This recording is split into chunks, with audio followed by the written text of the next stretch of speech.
Clinic में अमूमन माएँ आती हैं, वालिदैन आते हैं अपने बच्चों के साथ, उनको शिकायत होती हैं कि हमारा बच्चा फ़ोकस नहीं करता स्टडीज़ के ऊपर, इसके अलावा वो आई कांटेक्ट नहीं करता और इस तरह के बहुत सारे मसाइल।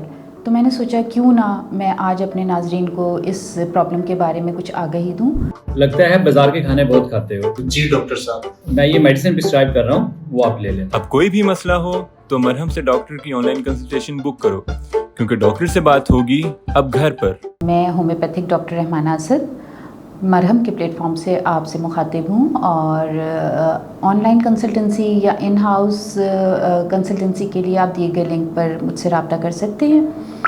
आते हैं अपने टॉपिक की तरफ, जिसमें मैं बच्चों की नफसियाती अवामिल के ऊपर आपसे बात करना चाह रही हूँ। और आज का मेरा टॉपिक है ऑटिज़म, यानी बच्चे जो ऑटिस्टिक बिहेवियर शो कर रहे होते हैं, हम उनको कैसे घर में माँ बाप या पेरेंट्स जो हैं वो कैसे उसको फिगर आउट कर सकते हैं और एक अच्छी मेडिकल हेल्प किस तरीके से एक्वायर कर सकते हैं। तो सबसे पहले तो पेरेंट्स को वैसे भी पता चल जाता है जब उनका बच्चा प्रॉपर आई कांटेक्ट नहीं कर रहा होता, या फिर वो बहुत ज़्यादा एंटी सोशल होता है, या फिर हाइपर एक्टिव होता है कि वो एलॉप कर रहा होता है, घर से भाग रहा होता है, रनिंग अराउंड कर रहा होता है, टोज़ पे वॉक करते हैं बहुत सारे बच्चे और फोकस नहीं कर रहे होते।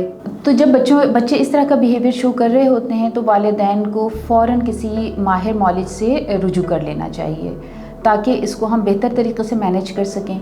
होम्योपैथी में इसके बहुत अच्छा तरीक़ा इलाज है। हम बहुत सारे पेचीदा बच्चों को ट्रीट कर चुके हैं और बहुत अच्छे तरीके से ट्रीट कर चुके हैं। आपने अगर कंसल्टेंसी लेनी है तो आप marham.pk के थ्रू भी ले सकते हैं, और अगर आपको इस मामले में कोई और सवालात करने हैं तो आप दिए गए कमेंट सेक्शन में मुझसे रब्ता कर सकते हैं।